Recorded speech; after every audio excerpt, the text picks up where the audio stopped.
beautiful people. You're listening to the Rewired Woman Podcast, where you can eavesdrop on our girly chat and learn the science behind our random questions and interests. Join our conversations and follow us on Apple, Spotify, and iHeartRadio, or wherever you get your podcast. I'm your host, Mads, and I'm here with my crunchy, dusty co-host, Kat. Hey, Kat. Ayo, that's me. What are you drinking over there, Kat? Also, you might want to share why you're crunchy and dusty and I'm not just an asshole. I'm crunchy because we all know what crunchy means, right? I'm like, I eat weird things. I'm earthy. I love seaweed. You love espresso, ginger beer, cayenne pepper drinks. Yes, I've had dreads previously in this lifetime, which is unfortunate.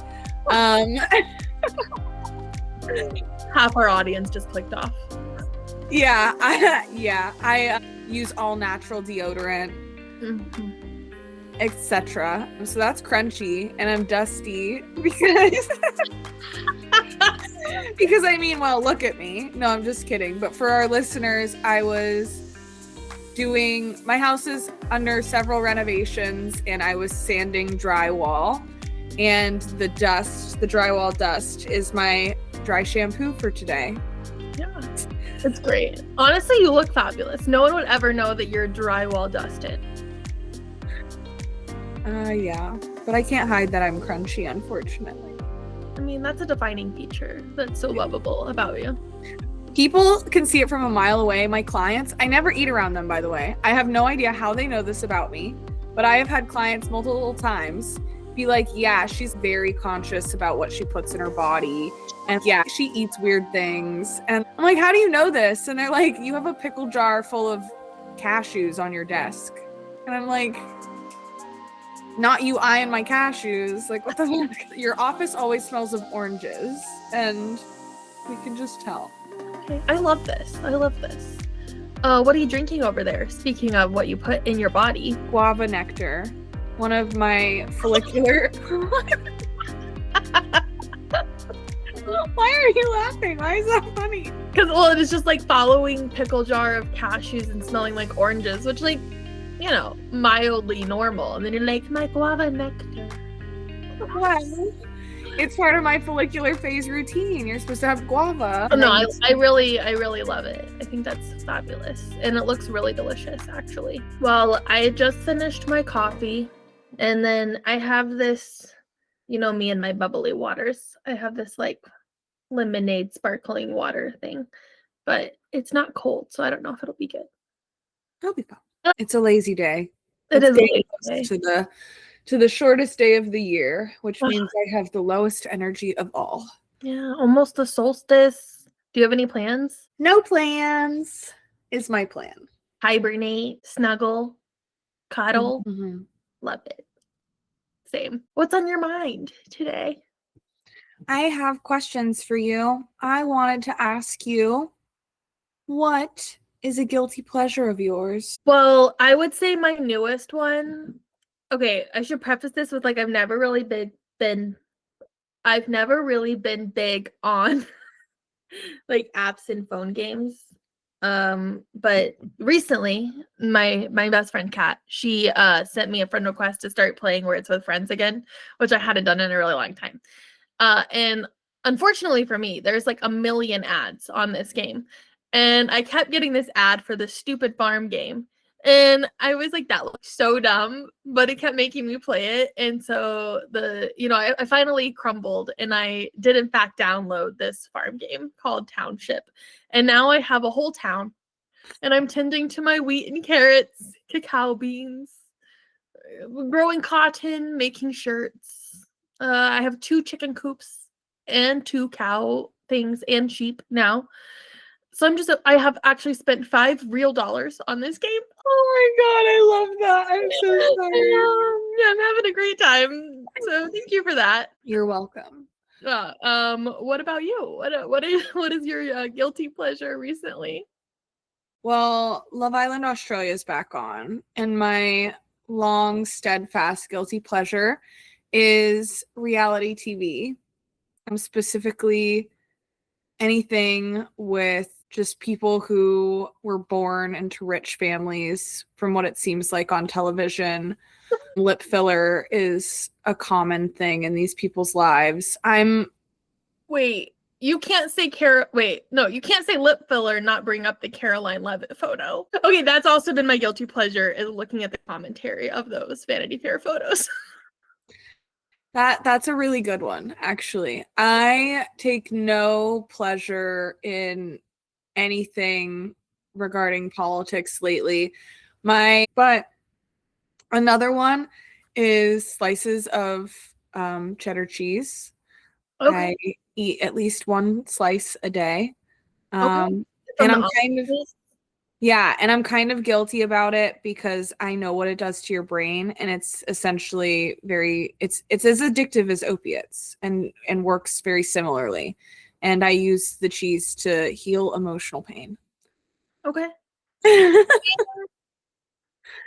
I can't fault you for that one, honestly. And I've been making virtual cheese and yogurt and cream. And then I use it to make like frozen yogurt and like ice cream pops. Oh my God.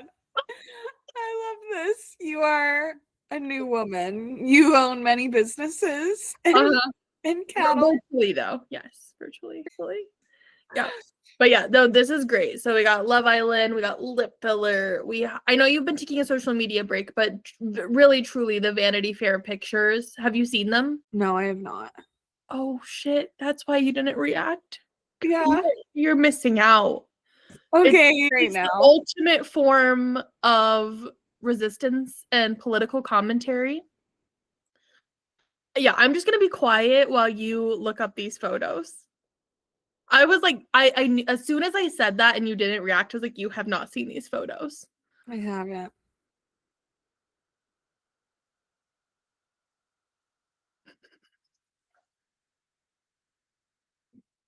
Wait. Just look up Vanity Fair White House photos. I see that. Her upper lip, it's bigger. What? I'm not seeing what you're seeing. And you're not seeing like this photo come up first? I am seeing that photo. And you don't have a strong visceral reaction? It's pretty botched, but no. They published this, propped like this, in Vanity Fair. She has fresh lip injunction punctures. Yes, I see that. What is wrong with you? I told you, I watch a lot of Love Island, okay? They all look like that. Those lips are normal to me. With like the track marks? Yeah, bro, I see that. Dude, I work in addiction. Like, track marks aren't... I'm not worried about it. You don't think that this is insane to be published? I think it's hilarious. I think that Vanity Fair is cracking me up. But ultimately... It's like insane. Also, this woman... Okay, again, perfect episode. Because, like, right, we're talking about not shaming and everything. And, like, you know, I'm not going to... I've had a lot of personal feelings. And I want to be really clear. I'm not making fun of her the way she looks. Most people would not look good this close up in high definition with the contrast turned up. Right? And this was obviously very intentional from the photographer. And it is a form of resistance and political commentary. And also, this woman is our age. She is like 28. No, she isn't. Yeah, she is. No, she isn't. Yeah, she is. Okay, that's some shit I'm about to look up. No, she isn't. See, I live a happier life under a rock. 28. No fucking way! 1997. Oh, I am older than her. That's crazy. She's only like what? She's a couple months younger than you. Everyone's saying it's because evil ages you. And it's like the Mar-a-Lago look, which like that also gives me a little bit of qualms because I know I kind of do my makeup and hair like that. And like but I think that I naturally scream not conservative just from like my mannerisms. They don't want me. I don't think they don't want me. I don't think that you scream Mar-a-Lago or that your hair is anything like how she's doing her hair. You're not blonde, first of all. I've been seeing things though that's like really long hair is coming back because of trad wives. And I'm like, I've just always had really long hair and I just like it for myself. But yes, again, this is kind of, I wasn't even meaning to go here, but you said lip filler and my mind couldn't help but go to this insane photo.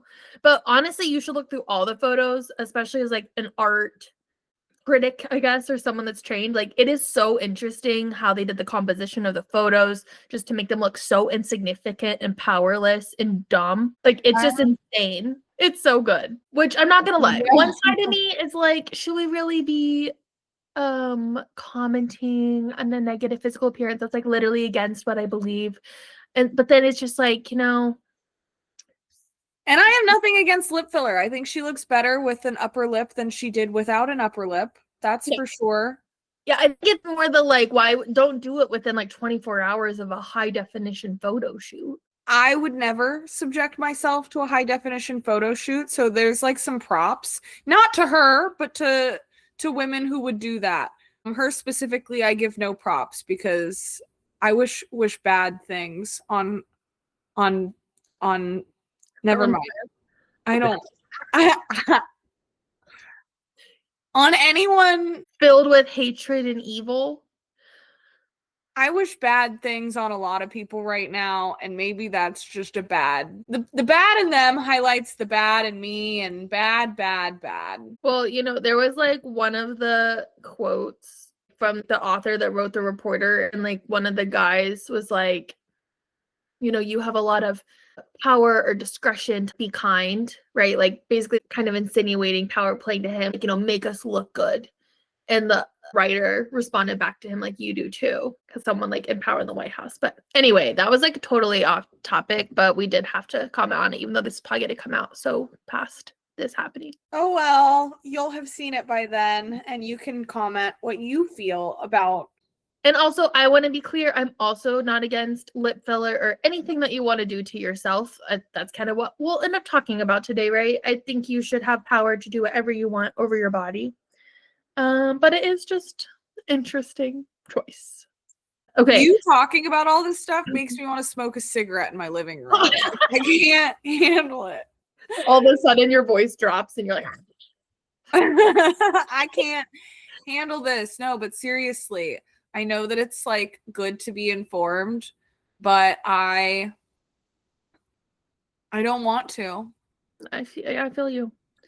I mean, I don't watch the news because of that, because it makes me way too stressed out. My grandma will put the news on and I'm just like, within 2 minutes, I can feel the panic coursing in my body. Okay. And also it's also dystopian. Yeah. Okay. So I actually was a fan of that. And it actually all ties in really well to what we're talking about today, which is body neutrality. And I am curious, like, for you, have you even heard of this term before we brought up this topic to talk about? No, before you had told me that, okay, so when you say body neutrality, I like assume like I know what neutral means and I know what body means, and I can use contextual clues to like understand this concept. But then when you first presented it to me, you said it is different than body positivity.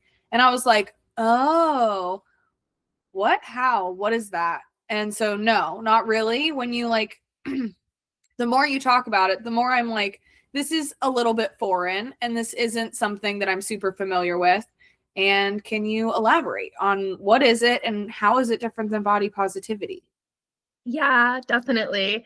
And I want to be clear, I also didn't really know. Like, I mean, I think just as women living in the world, I think most of us have heard of like body positivity at this point.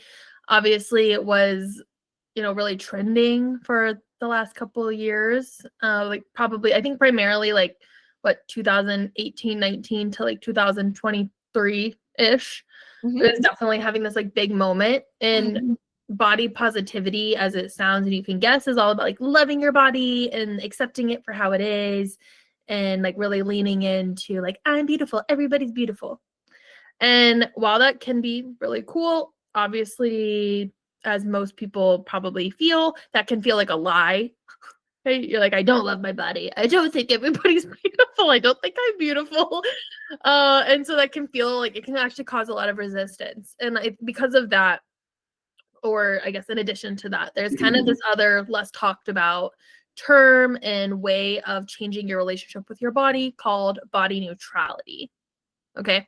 And body neutrality is basically the idea of just accepting your body without judgment, decentering appearance, and most importantly, the big shift is about the functionality of your body. So what your body actually does rather than how it looks like. So instead of being like, I love my body and I'm so beautiful, we're actually being like, oh, my body helps me see, helps me close my eyes when it's too windy. My hands let me type on a computer or hold a book I enjoy reading. My legs help me walk in the park. It's focused on what your body can do rather than how it looks, or really perceiving yourself as like an object to be viewed, more as something that can do something. Yeah, and I think that that's really helpful, because if I don't feel beautiful and I don't look the way that I want to, just telling myself that I do look beautiful and that I do look the way that I want to isn't really addressing the issue that I'm having. It's kind of like that toxic positivity, spiritual bypassing that we've talked about previously, where it's like there's all these societal ideas on what beauty is, and they change constantly, and people are always putting in input. And like, as a woman, what I look like is important not only to me, but to others, and how people treat me. Like, that is a very real part of the reality we live in that we can't just get rid of. And I can't just positive affirmation myself in the mirror to death and like spiritually bypass all of those narratives that I've been fed my whole life, and everyone else. Even if I were to change my own narratives, I still walk out of the house and am treated according to what I look like.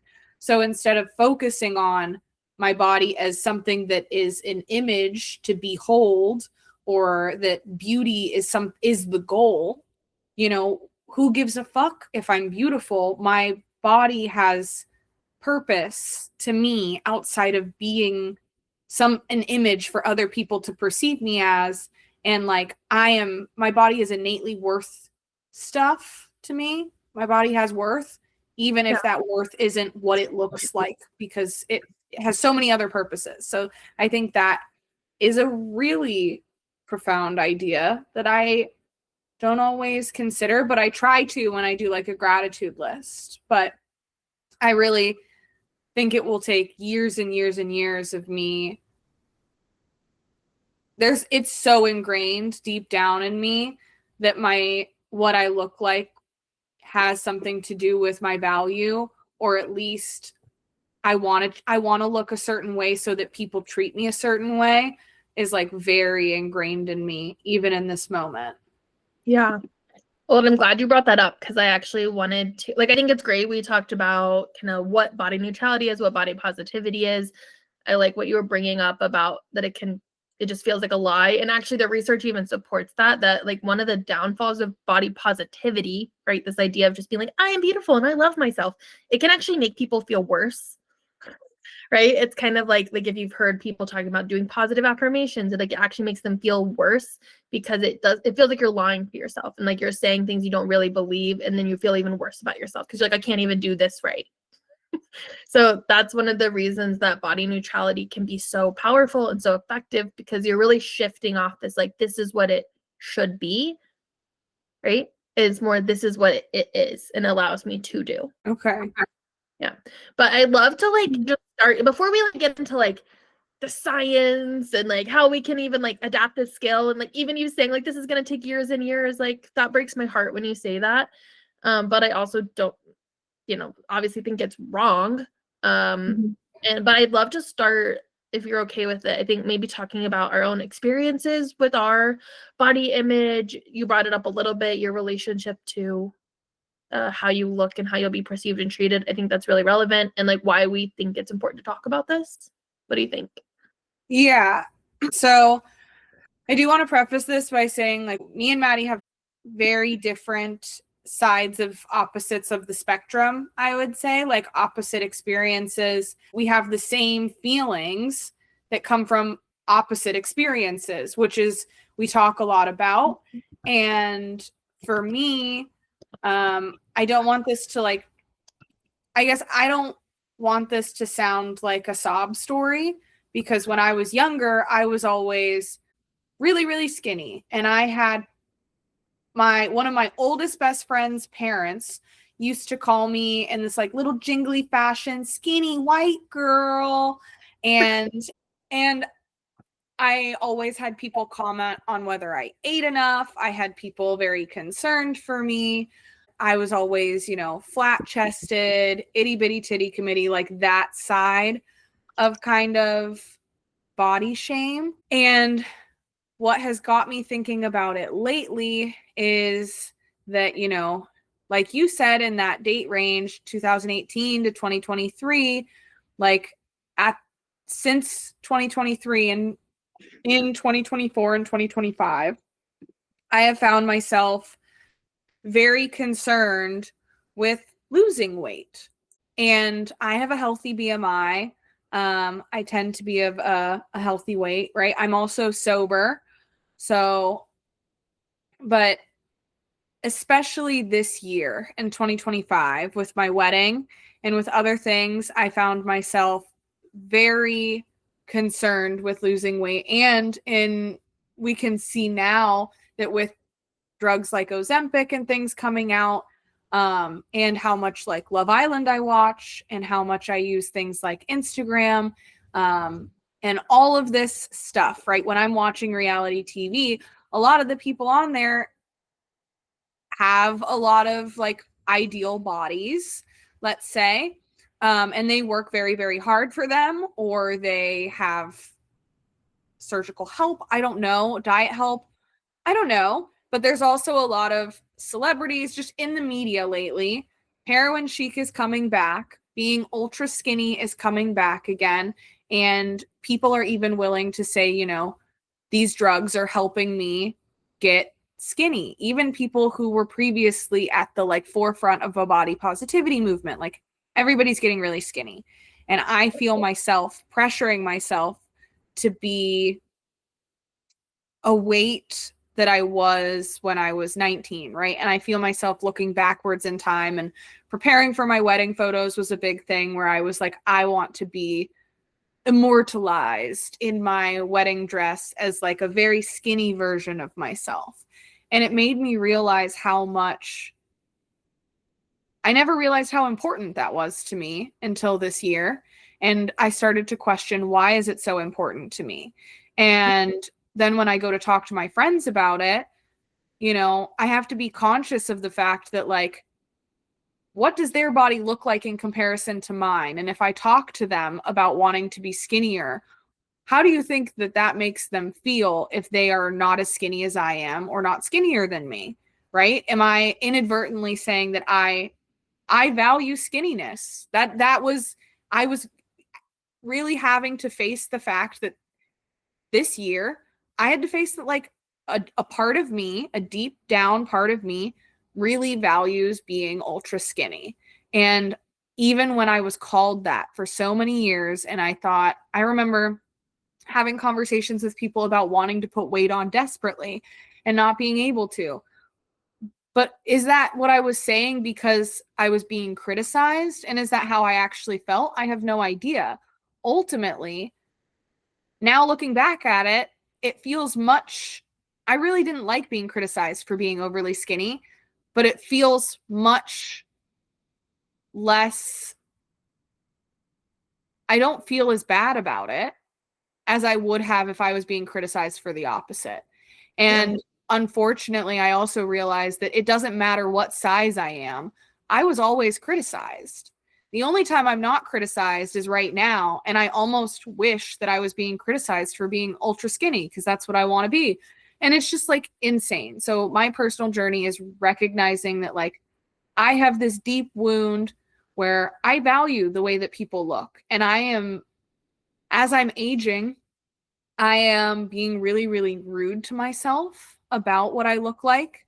And I'm having to face that I have this sickening narrative that is so aligned with what the world thinks beauty should be. And it's affecting the way I think about myself and I treat myself. And it's not, I'd like to think that it's not affecting the way I treat other people, but I have no idea. because I was completely denying that this existed in me until I started being so rude to myself and like worrying about my fine lines and not wanting to age and wondering if I've glowed up since college or if I'm becoming frumpy and old. And I'm holding myself to standards that I'm not even sure are reasonable. And I'm just like really confused, and it's taking too much of my energy, and it's depressing. And I thought that I was more feminist than this. I thought I was better than this, but that's where I'm at. And I just started talking about it with Mads and with people around me. And I found that a lot of people were in the same situation. And I think it's really, really important to talk about, because I've had plenty of people in my life tell me that I'm beautiful. I have no shortage of that, and I still feel this way. So I can't even imagine how everyone feels and how young girls feel. I can't imagine. So. Yeah. I think you summarized that so well, and thank you for sharing and being so vulnerable. And I think just reiterating, like, yes, we're going to talk about some of like the population trends and kind of what some of the science says, like we always do, but also that this is a deeply personal and vulnerable conversation. I think even in the last few months since we started the podcast, we've been really back and forth if we should even cover something like this. Like I remember a few months ago we were like, oh, like let's not touch that with a 50-foot pole because it's so controversial and shamey. And then we're like, wait, that's like the whole point of what we're doing though, is like trying to bring real conversations, real feelings, real things that are affecting our lives, our friends' lives, everyone living really's life. This affects everybody. And just because it's like scary or really vulnerable or maybe even controversial or difficult doesn't mean we shouldn't talk about it. So just to be clear, like Kat said, take this as like a person, like use this as a jumping off point to do your own reflection, and maybe even having the conversations with your close relationships too, and just starting to evaluate, how your relationship with your body image and yourself is hindering you or helping you with having a life that you want to have. Yeah, and this is considered deep shadow work. So those are some of the fact that I'm saying this on a microphone where a lot of people will hear it. Those are things that took me a really long time to admit to myself and say, and saying them on this platform makes me really uncomfortable and scared for how people are going to react.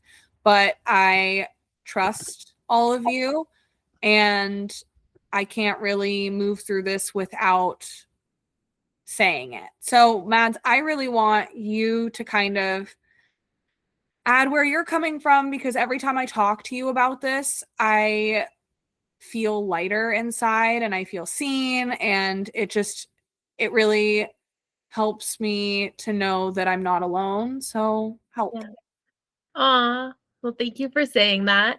Like you even said, I think this has been, even these conversations in our private friendship, I think have been really helpful for both of us, because we are coming from such vastly different like body types, experiences, how we've been treated from the world in some ways, and also the same in other ways. I think, I don't want to speak for you, but in our private conversations, I think both of us have experienced being like hyper objectified, and really, especially in our younger years, viewing ourselves through the lens of like male validation, sex objectness to win love from different reasons, right? But ultimately having that same experience of being like, oh, like my value is almost in this like manic pixie dream girl land, right? Like I'm really, really smart and really, really funny and really, really interesting, and all the guys want to bang me. Do you relate to that, or am I totally off? I mean, I don't know. I think mine's a little bit different, but I know that you talk to me about that a lot. And the more you share those kinds of experiences, the more I realize some of the experiences in my life, that like how male attention plays into my experiences. Yeah. and how just like the male gaze plays into it, and the things that I hear from men, but also a lot of the things I hear from women, how I internalize them over time. But yeah, I think at a young age, I mean, at one point in 7th grade, before I knew anything about anything, I was being called a cum rag on a regular basis. So I can't even begin to tell you how, and like, I'm sorry, it's not funny. It's like, no, it makes me so sad for you, like little you.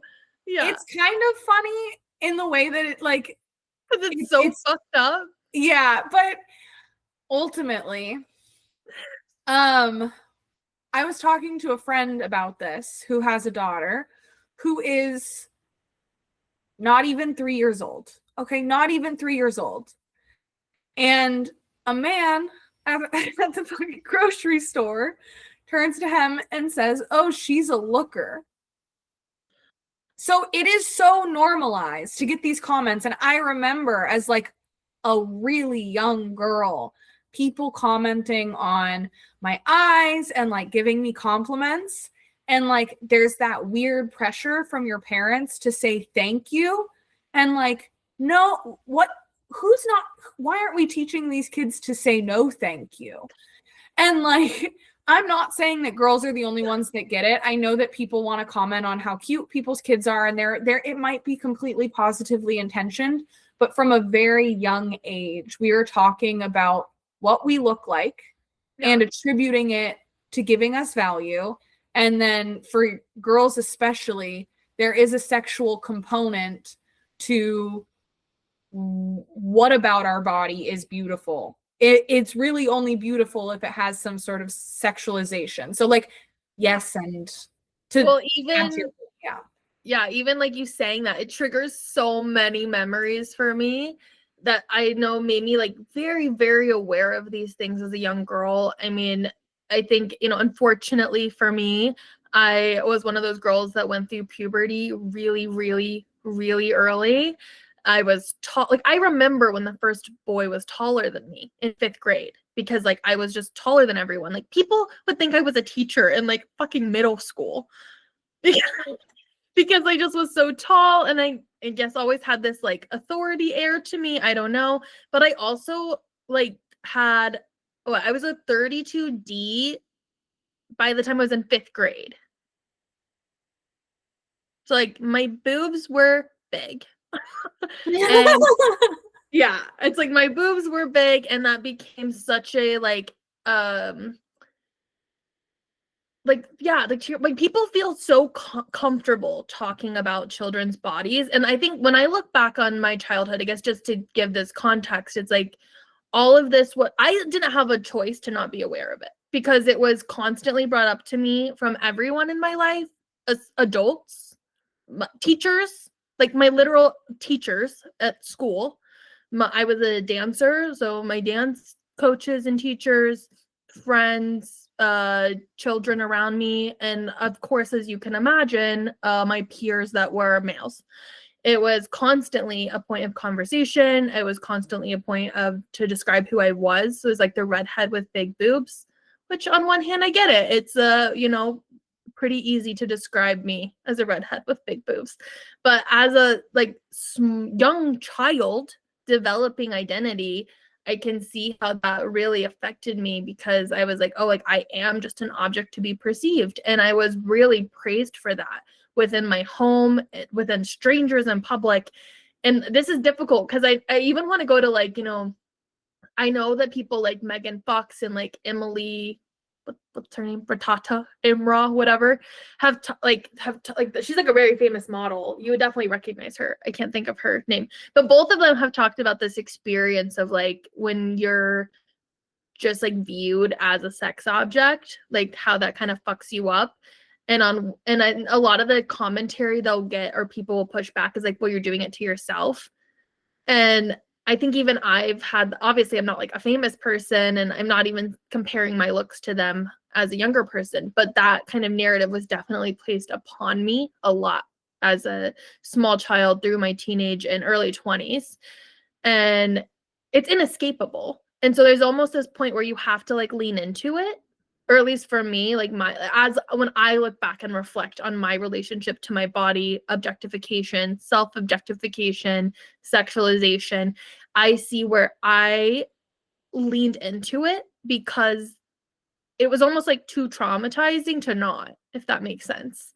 Because like if other people are constantly telling you, like commenting on your body and that your value is in how you look and that you definitely would never want to gain any weight or all of these things, like you really internalize that at that age. Well, and we because also have to, yeah, sorry, I didn't mean to interrupt. No, it's okay. But just because I was the opposite of you. I was never what you would consider skinny. Even in, my late teens, I was vegan and I lost probably like 15, 20 pounds. And that was like the lightest I ever was as a, after 10. But even then I was still like what you would call curvy with a big, pretty big boobs.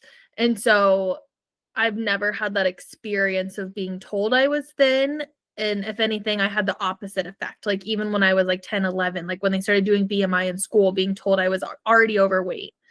And I remember even in college, my freshman year of college, I remember when I went to see my gynecologist of all people, and he was like, "Ooh, like you really need to never eat rice or pasta because you can't afford to gain any more weight."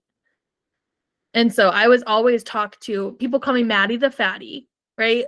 Boys that I was in relationships with would be like, tell me how their friends would make fun of them for being attracted to me or with me because I was so fat. And I look back on the photos now and I'm like, that's actually insane. But I'm like, our experiences were different. Where like I was constantly told I was too big, too large, needed to lose weight. I was perfect, like from adults being like, oh, like I can't believe you're that age and you have that body. So I don't even know if this is making sense anymore, other than just to share how we are coming from these really different places where I was constantly told I was too big or needed to not lose weight or too perfect and shouldn't change anything. But I've definitely never had the experience of being so skinny people were concerned for my well-being or jealous. I mean, I don't know that people were jealous of me because I was made fun of a lot for not having tits. I was almost like I was never sexy enough, while also being highly sexualized. And then I remember I have a picture of me at the beach. I'll have to show it to you. And I remember a guy telling me that like it wouldn't hurt to like lose, to just do crunches, to like lose a little in just the stomach area, but make sure I didn't lose any tits and ass. Like we like little things. I have pictures my freshman year of college or my freshman year of high school. I had more weight on me than in other years. And I remember my dad commenting on starting to get chubby.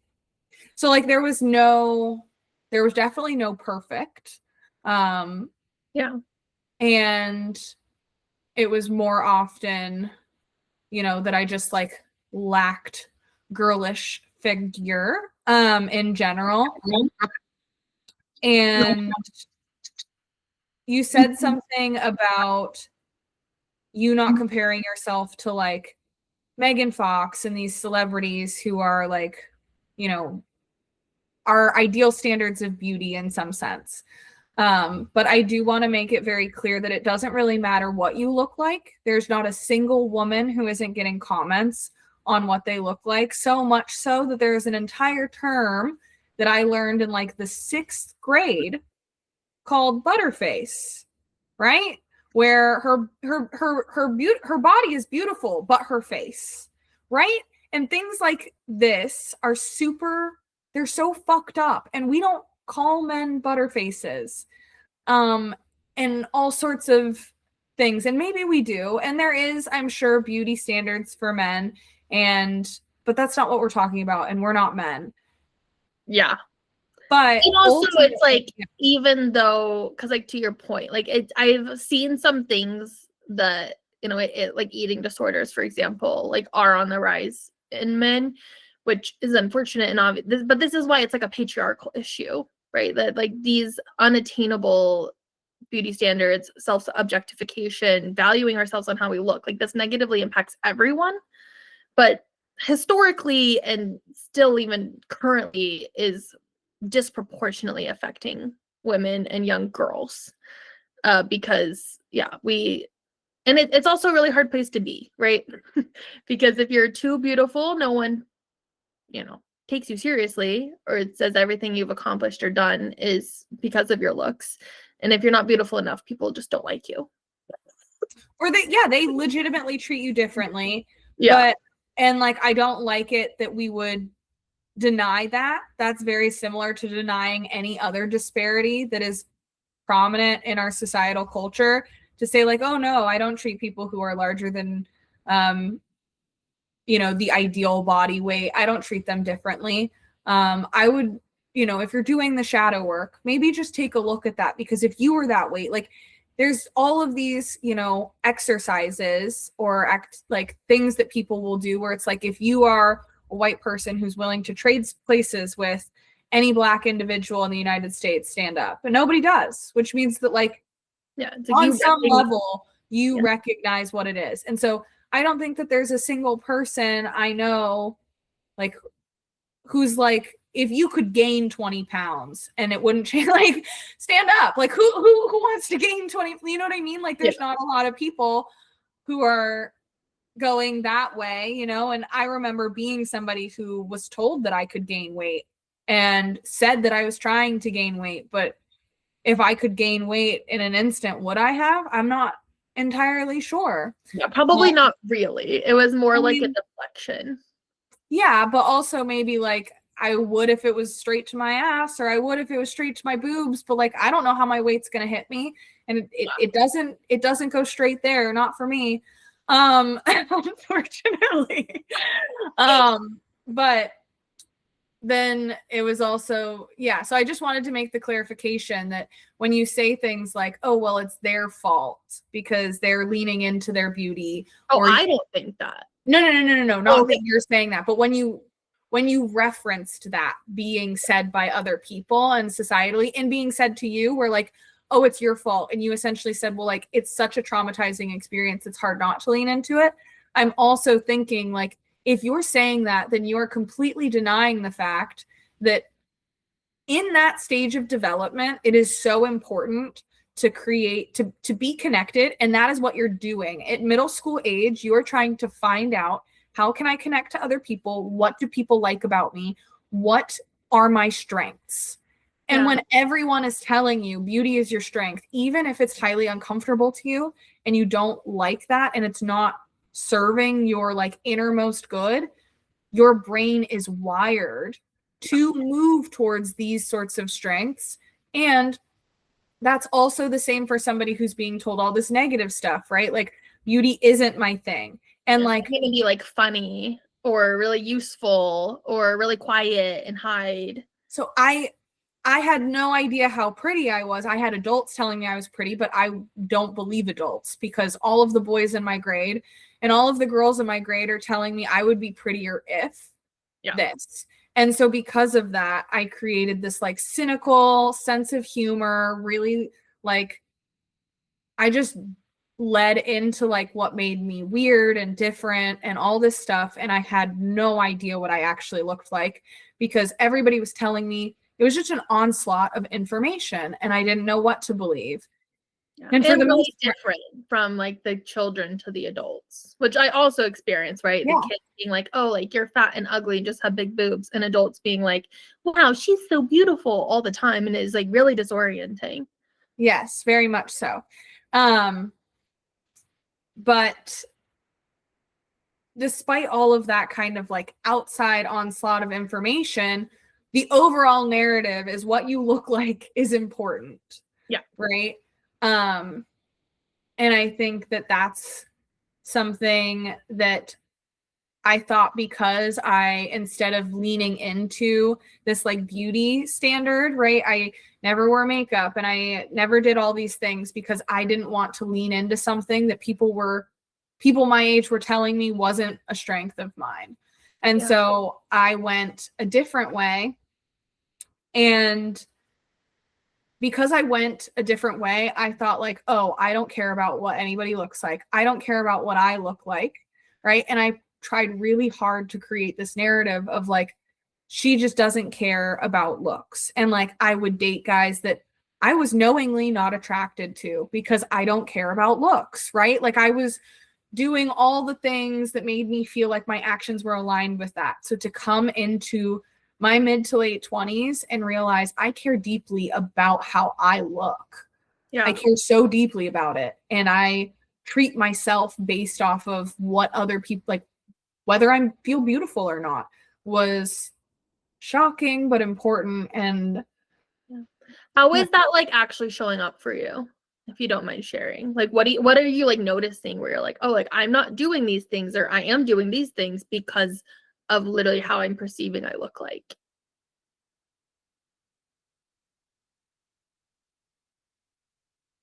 I compare myself a lot to a lot of other people. And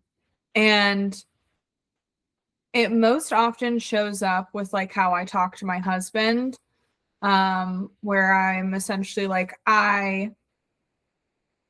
I feel large in my body. I don't feel beautiful. I don't want to dress up, right? Mhm. So I will wear things that are baggy. I don't like to wear fitting clothing. I really don't like getting dressed at all.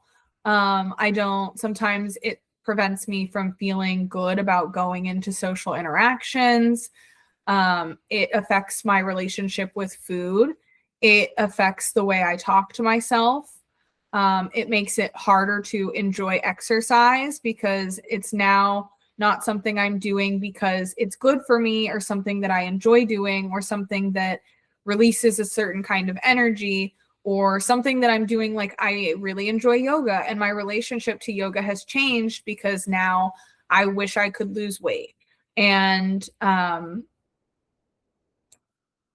I don't have the same relationship with my body where I previously was just like, when you age, your body changes and you're not as bendy or as stretchy or as flexible or yada, yada, yada. And I don't want to take that for granted. So like I try to still be really thankful for those things, but I find myself more often than not talking very poorly about my body to myself and to my husband.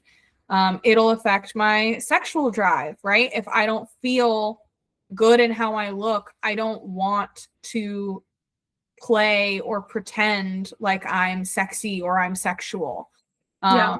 at all. And yeah, it affects a lot of just how I show up daily in the world. When people give me compliments on anything I'm wearing, like I'm really quick to rebuttal that. Things like that. I guess, how does it show up for you? Yeah, I think you well, thank you for sharing. And sorry, my dogs are being crazy. Let's get Oh, we past can't it. hear them. Oh, good. Okay. Yeah, I think that you would, at least from, my own experience, and then also just being a woman, talking to friends, I feel like that's really common. And it just shows like why these kind of conversations are so important, even though they can be really uncomfortable, because this is like really truly affecting our ability to like live our life. Like we've all had the experience of not wanting to go see friends you haven't seen in a long time because you're like, oh, I look different. Like even whether it's weight related or wrinkles or aging or your hair or whatever, right? Like you're like, well, I don't want to see people that used to know me look a different way. What are they going to think? Oh, yeah. I won't take pictures. Like I won't take pictures with people and I lose out on memories. And, this is the best, like this might be, I might look really, really good right now, and 20 years from now, really, really want pictures. So I pushed myself to do a boudoir shoot, not like several years ago for my husband, because I was like, what if and I get super hot? I was like, what if I get pregnant or whatever? Like my body's going to change a lot and it's never going to go back to the way it was. And I'm young now and maybe I feel fat today, but I need to do this because I could be fatter tomorrow. And that's really shitty. That's so shitty. Yeah, but it's also so shitty. honest. It's honest though. And I'm always telling myself that, like you were saying, like I look back at those pictures and I know that that's ridiculous. I look back at old pictures and it's so sad to look at her and to say she felt ugly then. Yeah. Right? And to look again like 2 years down the line and be like, she felt really ugly in this picture. And like, and then here's the fucked up thing. In doing this process that is trying to make me feel better about how I feel right now, I am idealizing my younger self because that is what society has taught me to do. I personally believe I peaked at 19. And that is because society tells us that what you look like at 19 is ideal. And that is so twisted because she's a child. She's a child. She's a literal child. Okay. Well, it's even like all the people like on social media, like I know I get this stuff in my feed because I think about it and interact with it a lot. But people, and it's definitely my experience, like the most I've ever been called and given attention and validation was in my teenage years by far. And I think that is a lot of women's experience, regardless of how you look like, right? Because it's about that youth and innocence and naiveness that people are like, oh, let me get you. But yeah, I definitely, I think I feel so strongly about this topic because of my own experience and then realizing how it affects me. And I think whenever we start to talk about the whole like sex and gender roles and how this affects women specifically, contextualizing it in our current cultural moment, which to your point of like, it's like all this like body positivity has seemingly just completely vanished. We're watching everybody shrink. We're watching, Hollywood, especially, and like celebrities all of a sudden get incredibly, incredibly thin.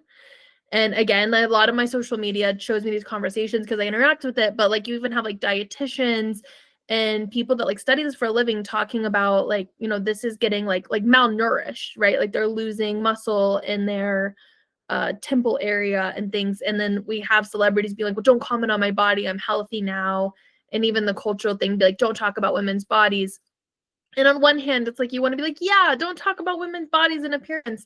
And on the other hand, it's critical we start having these conversations because the things we're seeing on social media, on TV, even amongst our friends, people all of a sudden getting super, super thin because of these drugs like Ozempic and Wegovy, amongst others, is that it actually does have a very real effect on ourselves. And I am noticing that too. And so I know you're asking about my personal experience. And, I have really been working and thinking about and unpacking this particular issue, I would say the last 6 to 7 years or so, because I was forced to.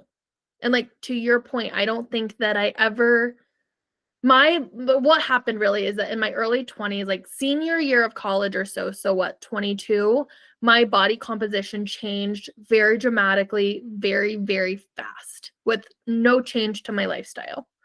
And I basically gained like 30 pounds in a month. And it was really shocking and really dramatic to me. And because I had been so internalized in this world, I definitely chalked it up at the time at first to a couple things. I was like, oh, well, like I turned 21, so I'm drinking more, so more calories.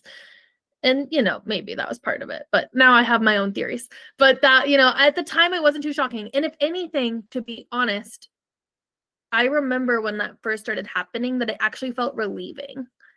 Because at that time, I still was by no means what you would consider plus or mid-size, right? But I definitely felt like, oh, I don't look so quote unquote idyllic anymore. And I actually felt this sense of relief and calm because I felt like I could tell that women were being nicer to me because I wasn't being perceived as such a threat. And I felt like men or boys, men, people I was talking to, I just felt like they took me more seriously and like were able to have actual conversations with me instead of it just feeling like a sex object, which was, I remember that particular moment because it was so strange. And it wasn't from like acting different or even feeling different yet, because I hadn't had that change yet psychologically, but I remember being perceived different and being like, wow, this feels so calming. And so I didn't really have much motivation to change at the time, but then it happened again about a year later. So I gained like 60 pounds in about a year or so, still being very active, eating very, very healthy and all this stuff. And that started to become concerning. Anyway, I won't go into all that because that's another episode, but I did a lot of medical testing, fMRIs, MRIs, blood work, all the stuff. And no one could figure out what was wrong with me. Right. And obviously, as many of our listeners have probably experienced, whether it's about this or something else, right? Everyone is just like, well, you probably don't understand how many calories you're eating or how much activity you're doing and all this stuff. And then they would do my blood work and be like, oh, you're actually really healthy. All this looks great. And to be honest, I think even in those moments, I didn't feel super alarmed until it was my friends out of love started to be like, hey, I'm really like concerned about you. Like, you don't eat that. Like, I eat like triple what you eat. And like, I don't understand.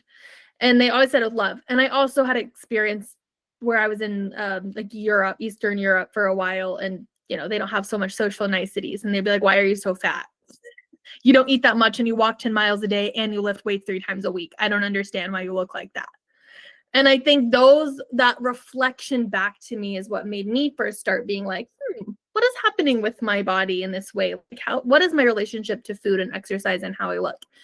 That's kind of getting off topic, but just giving like the broader context of like when all that happened is when I, for the first time, really started to like, kind of like how your wedding made you be like, I actually really value this about me. When I started getting those kind of comments and having to change my clothing size, for example, and started feeling like, oh, like, it doesn't matter if I just eat less and work out more. I'm gaining weight. I'm not losing weight. That was the first time that I really was like reflecting on that mattered to me. Because I also, even though in some ways, looking back, I can see how I played into those things about how I look. If you would have asked me as a teenager or early 20s if I valued it, I would have said no. Just like you said, right? I valued my intelligence. If anything, it made me angry, seething with anger when people would imply that I was getting opportunities or like professors were working with me or I was getting research opportunities or whatever because of what I looked like, which happened all the time, by the way, as you know, girls in STEM. And I hated that. And so I definitely would have been like, that's not what I value about myself. But then when I was forced to look at it and be like, oh, at this point, I'm actually being treated differently, told differently. This is actually going to affect how people perceive me out of love or not, people telling me constantly like, oh, like your lifestyle does not match with what you look like. That's what made me be like, oh, I do actually value being seen as someone that respects herself and takes care of herself and isn't lazy and is desirable to men. Which is something that we should highlight, are these narratives that society feeds us about people who aren't an ideal weight. Is like, it's seen very much like addiction as this like moral failure to be a certain weight. And oftentimes the answer is like, try harder, pull up by your bootstraps and do X, Y, and Z, and you'll get the proper results. Eat less, move more. Yeah. And it's not, and we have all these new apps like Noom and all these things that are like, well, focus on your nutrition and focus on this, as if it's like so in our control.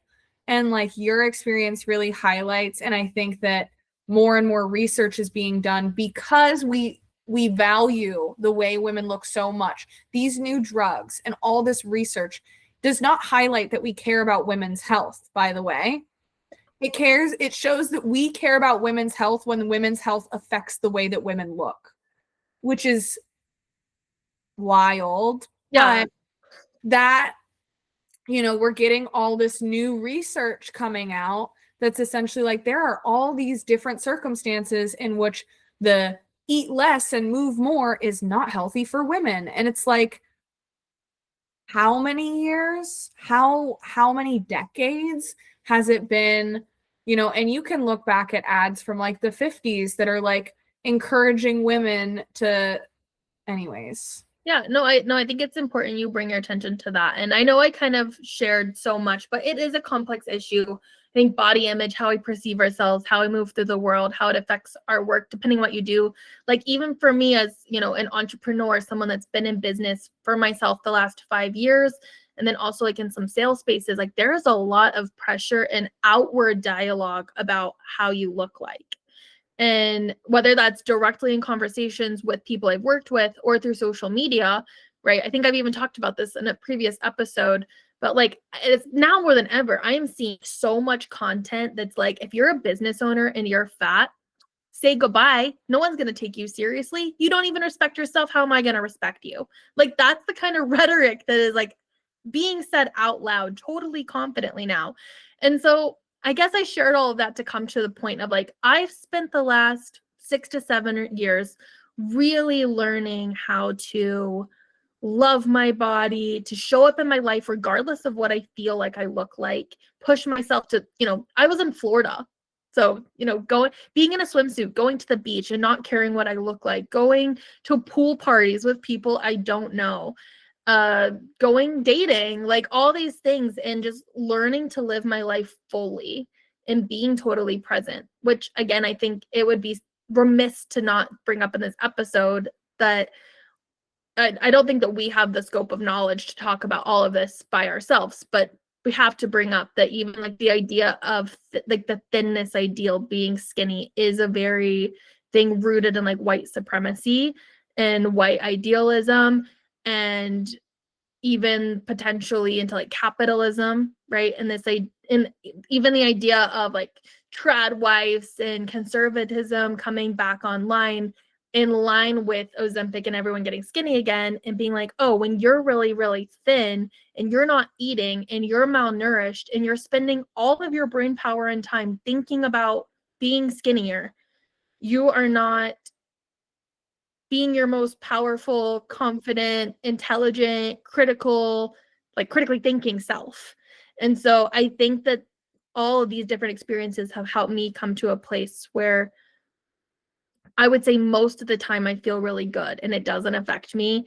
And why I wanted to bring up this topic and it was so important is because even with all of this work I've done and these really strong beliefs that I have, and how good I feel about myself and how much I know that I am healthier and feel better and all this stuff now than I ever did when I was younger and skinnier, is that I still am feeling this pressure of like, if I don't take one of these drugs and get skinny, like it's my own fault. Like I'm doing something bad. Like you're saying, this like moral feeling that like I am bad because I don't want to take this drug, or I refuse to take this drug and get really skinny.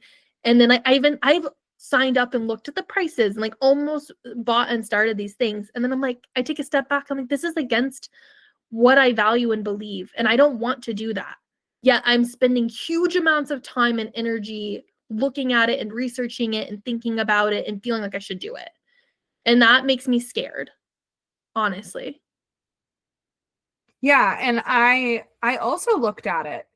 And like, but I'm glad that you mentioned all of that, and it is so shocking, the rhetoric that you're seeing around like how those perceptions can affect, I mean, your stance in business and everything. But I also, something that came up for me when you were talking about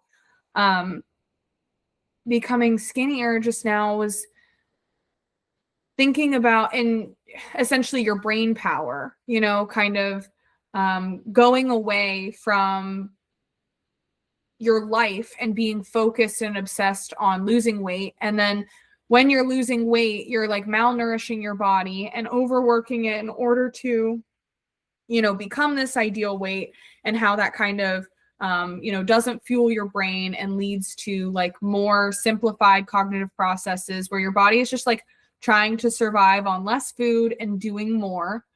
Or you know, who knows how the long-term effects of some of these drugs and how they work on thyroids and interact with female hormones and all this stuff. But it really had me thinking about, like, why would a patriarchal society want skinny women? Not just because of the look, but like, I'm meek if I'm skinny. I'm not strong. I'm not intimidating. I don't take up space. But also the space I do take up on, like, I'm easily dominated. And tired and thinking about food all day. Yeah, but like on like a mental image, like in a mental capacity, yes, I'm tired. I'm thinking about food, or I'm thinking more slowly. Like, I understand how the malnourishment could affect our cognitive processes, but I'm just thinking about like the very basic, like, some men might like skinny women because they can literally physically dominate a skinny woman more easily than they could. And this goes back to my aunt who I lived with, who was like 280, 300 pounds. Like, I have some like larger, like genetically, I have some people who struggled with being overweight. And I lived with her, and my aunt was 300 pounds, and she was sexually assaulted at a very young age by a family member. And because of that, she essentially told me that, like, being heavier was a protective mechanism for her that essentially prevented her from being sexualized, prevented her from, you know, becoming this sex object to people. You know, it kind of took away the negative aspects of her sexuality that she didn't want to come to terms with because of the trauma. But also, she's like, try to move me. Anybody, I dare you, come at me. What are you going to do with my 300 pounds? And she was pretty muscular underneath it. But she was like, what the fuck do you think you're going to do? You think you're going to shove me in the back of a car? Good fucking luck. Like, and it's just kind of like, holy fucking shit. And I know that you've told me before, essentially, that there's a little bit of that sort of, like, sometimes your body unconsciously will put on weight in order to protect yourself. If you are if you feel hypersexualized, your body will do everything it can, whether you want it to or not, to kind of get that sexual pressure, like, off of you.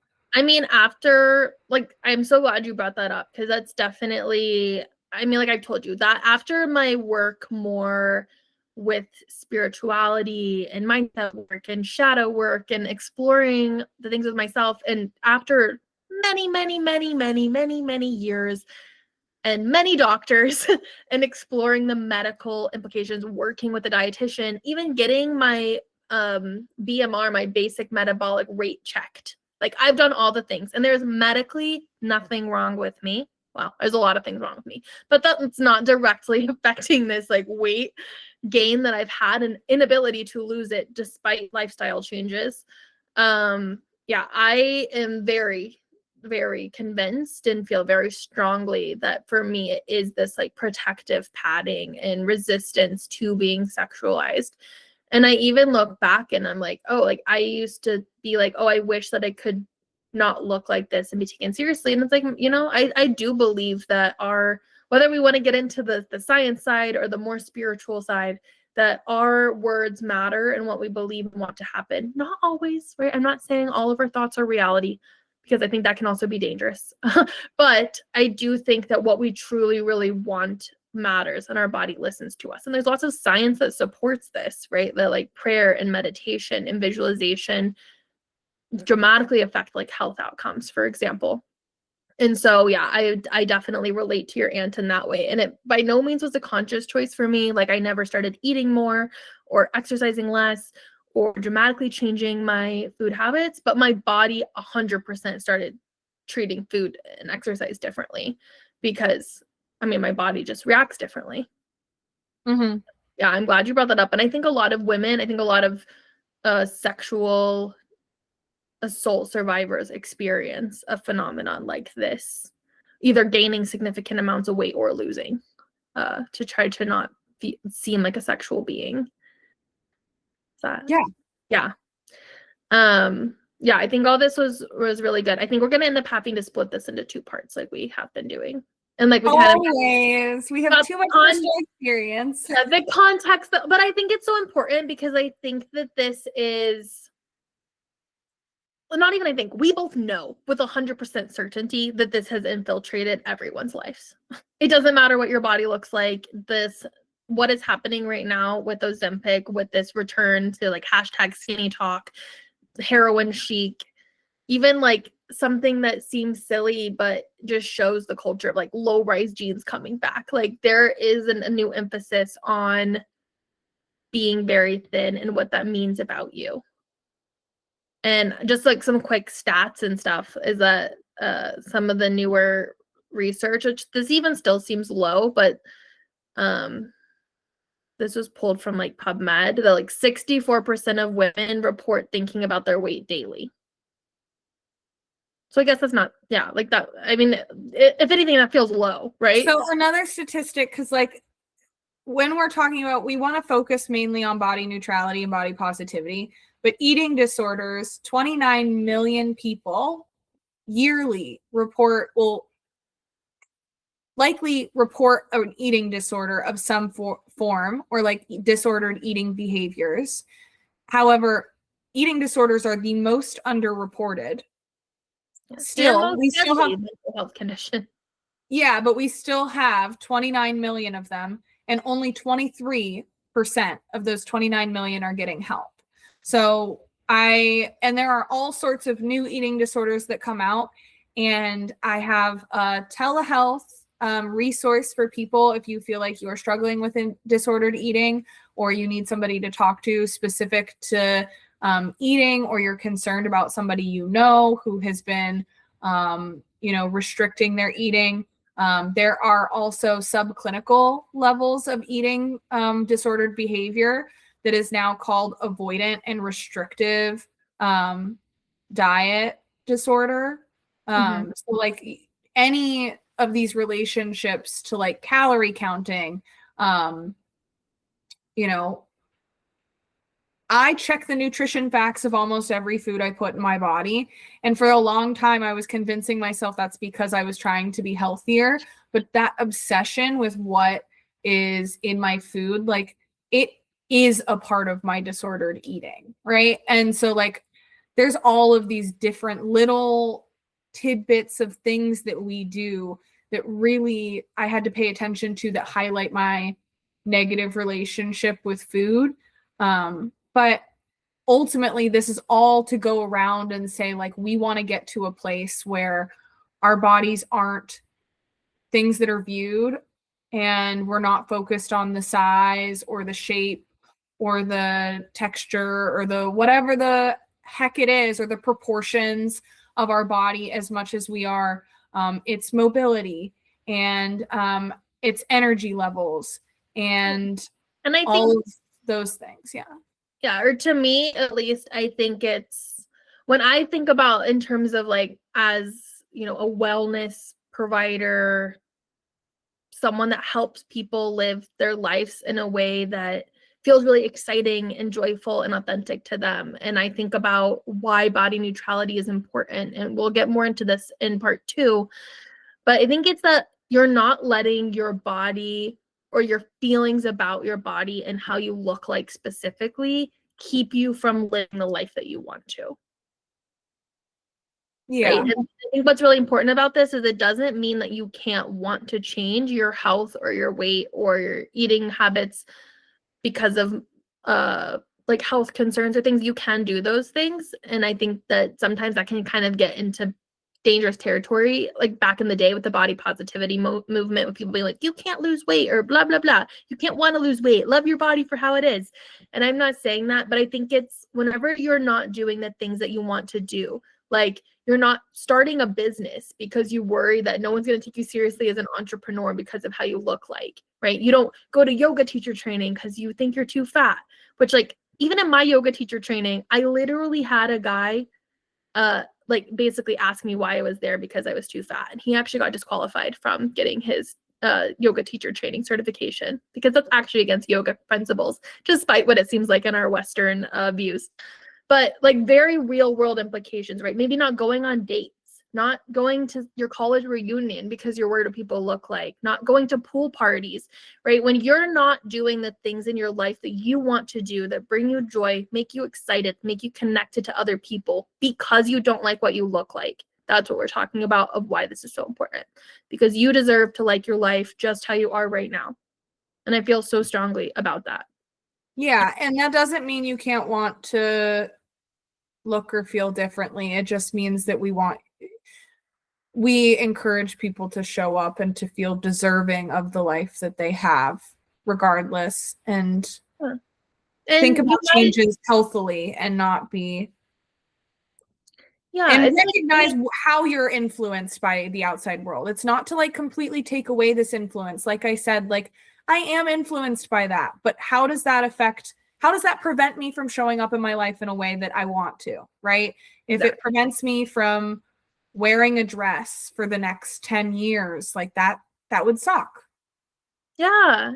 Think about, it's like neither of us at this point have, you know, like living like children that we're taking care of, living children we're taking care of. But, you know, we think of, especially as like, you know, people approaching our 30s, more of our friends having kids, even thinking about our own parents, even not our moms, but just being a kid and observing moms and thinking about how many moms specifically like wouldn't wear swimsuits and like play at the park, right? Or like wouldn't do things, even if that's not your own experience. We all remember like those moms that were like wouldn't do that because of what they look like. And it was very clear, even to us at like 8, that they didn't think that they deserved to have fun.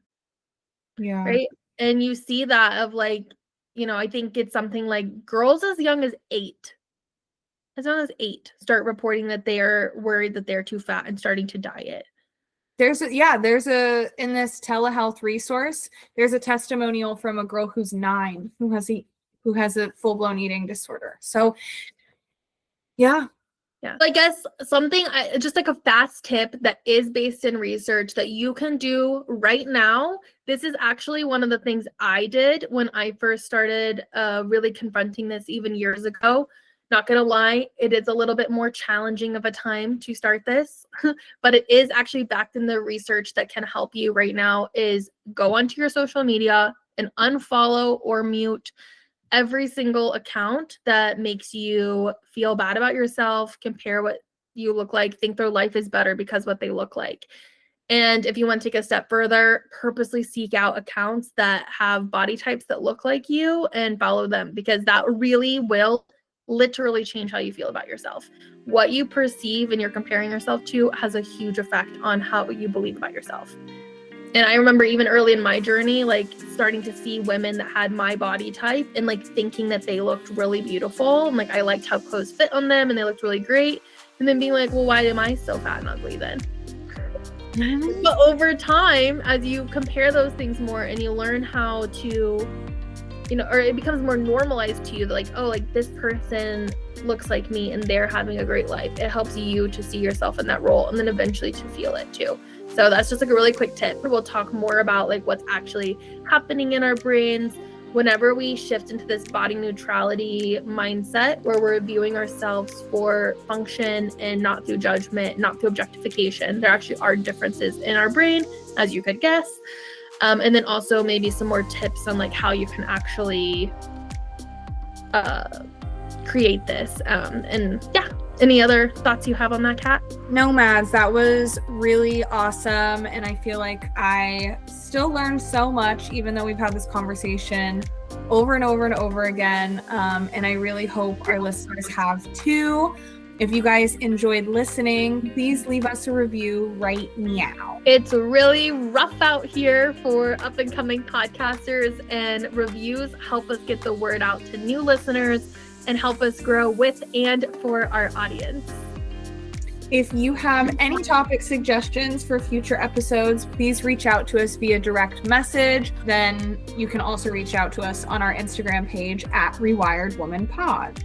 And please follow us so you don't miss out on any of the episodes we're dropping as the universe calls us to. We really appreciate you guys for supporting us. This was, like you said, this was so great. We personally had this conversation like 10 times, and I feel like we still got into things that we've never talked about personally. And I really look forward to hearing our listeners' thoughts and feedback and experiences. So yeah, thanks for being vulnerable, and thanks for giving us space to talk about reality and truth without fear, guys. Love you. Love you. Bye. Bye.